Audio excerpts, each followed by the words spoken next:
It's a lot to take in to be a Jew. I've been a Jew since 2013, and it's a lot. I would have to disagree there. I mean, it's not a lot. You could read everything in English if you wanted to. Now, if you want to catch up with what every other mystic out there is doing, then yeah, it's a lot. But if you wanted to do what's required, it's not. I mean, as a matter of fact, if you're a woman, you're also not required to recite what people recite daily. You could. Well, also, I want to pray to God. Unfortunately, I had a. Well, you can pray to God on your own. There's a difference between tachanunim, prayers between you and God, and what people recite daily. I wouldn't consider that prayer. Don't feel that because you can't. Supplications. Tachanun is supplications. What people do nowadays is not necessarily prayer. It's really reciting. And I'm not against it because it helps keep you on track. It is rabbinic in terms of what you're reciting. Outside of the Shema, but the Shema is also not considered prayer. The only thing they consider prayer is the Amidah. And I think it's the first 3 barachot and the last 3 barachot that are set in stone, and then the rest supposed to be improvised. But the portions that were meant to be improvised, they decided what you should say also. I believe the Geonim did. It's not as hard as you think. I would love to make a codification of Jewish law with only the laws that appear in the Mishnah, and then make a Siddur with only what's required from the Mishnah as well. Now, I have a Siddur on my website for free that you could download, but that was based on the Rambam Siddur. I've evolved in my thinking, in my religiosity.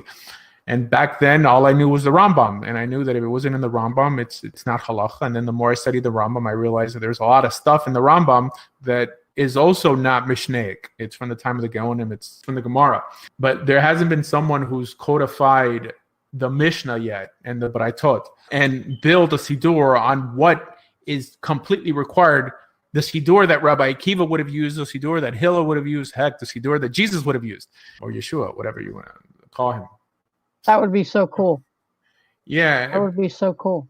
I think it'll free up some time so you could talk to God one-on-one more instead of running through the prayers 100 miles per hour the way they do in synagogues nowadays, and no one understands what's being said. I'm telling you, if people who are coming to Judaism feel they have nothing to bring to the table, like, what can I bring? I'm a former Gentile, right? I mean, I'm not a big rabbi or something. There's so much for people to do. There's so much that hasn't been translated. There's so many works that haven't been spread amongst the Jewish people that need to be spread. And any one of you guys could take this task upon yourself. Heck, I mean, you could start translating books from the Hebrew to the English. There's so many books that haven't been translated. And it's not so hard. It'll just take you some time. But yes, compiling a Siddur, and I'll tell you, my Siddur is the most concise Siddur in the world because it's a mixture of Rav Sada Gaon's Siddur and the Rambam Siddur, and this doesn't exist anywhere. But we didn't even scratch the surface on how much more we could shrink it. It just takes a lot more work. If someone would go through the Mishnah on all the areas of prayer and try to put together a Siddur that would have been the Siddur that the Tanaim would have used. Now, clearly, back then, there were no Siddurim. I mean, people knew these things by memory. I mean, the Siddurim were much, much later. But by the simple fact that people had to say all these things by memory tells you that it wasn't a 3-hour prayer service. If you made this Siddur, which I would encourage you to do, how it would be a lot smaller, I hope. For sure. If you go to my website, the one I have is tiny. And I have it in Hebrew, English, Portuguese, Russian. What other language do I have? Espanol? Yeah, Spanish also. So it shows that even at the time of the Rambam, it was small. Imagine in the time of Hillel. So it shows that being Jewish is not so hard. People make it hard. I'm not saying this is something that I'm going to have time to do, but any of you guys listening can do the same thing. My job is to... Well, I'm fortunate. I went to seminary. I used to be a pastor. I had Hebrew classes. And I came into Judaism with that. But still, I feel like the people that I have stood next to and repeated the Siddur with on Shabbat morning, they didn't know what they were reading. They only mouthed words. And I can't get into it. I don't know what it is. And I try to start reading in English while they're all repeating the Hebrew, but then I just... I don't know what the secret of enjoying a service like that is. I don't know if anybody else has that problem. I think less is more. If you have to say less, you'll absorb more of it. What do you have to say during davening in the morning? the Shema, the Amidah, I'll tell you. Shachris. I'll tell you. I do the Shema. I say Moda Ani, Elohai Nishama. That's one of the things that drew me to Judaism. The soul that you put in me, she is pure. And I wash my hands. They have it backwards nowadays because people say like Modiani first. I don't even know exactly when that custom arose, but according to the Rambam in Shulchan Aruch, it's Elokai Shema, what you say first. Washing of the hands before you pray is also required. But regarding what is considered prayer is just really the Amidah. There's two on Shabbos, which one is the regular Amidah, the other one is considered a Musaf, and the Torah portion and the Haftorah. Now, this is just Shabbos. That, without Pesukah de Zimra, I mean, for sure not Korbanos, because that's going to take you forever, but they do it in synagogues. This is why things take so long. And all the Kaddishes, oh my gosh. The reason people say Kaddish so much now is because of the notion that you're helping someone get their relative out of hell.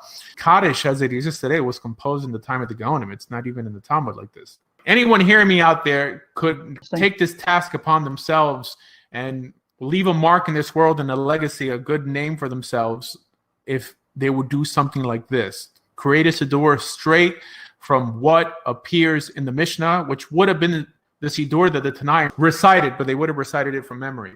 There used to be these little bracelets in the Christian world of WWJD.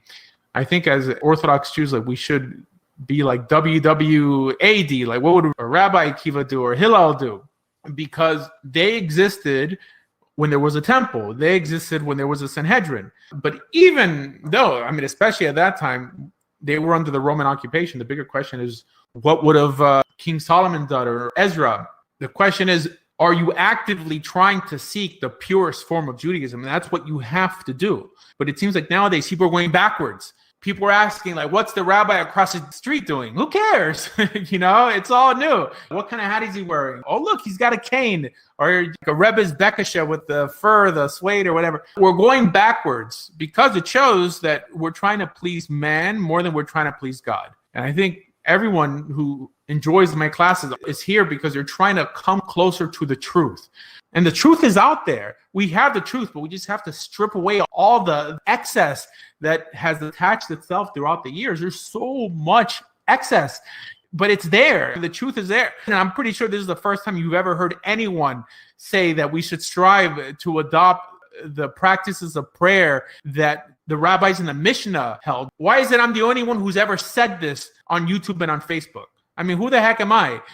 This is in front of us. If you ask any rabbi, they'll tell you, of course, the davening that Rabbi Akiva davened is clearly much closer to the original. It's clearly under the false notion of Yeridat Hadorot is closer to Har Sinai, so by definition is closer to God. Everyone would agree to that. So why do they keep on adding so many more prayers to the liturgy? If they agree, why do they continue adding?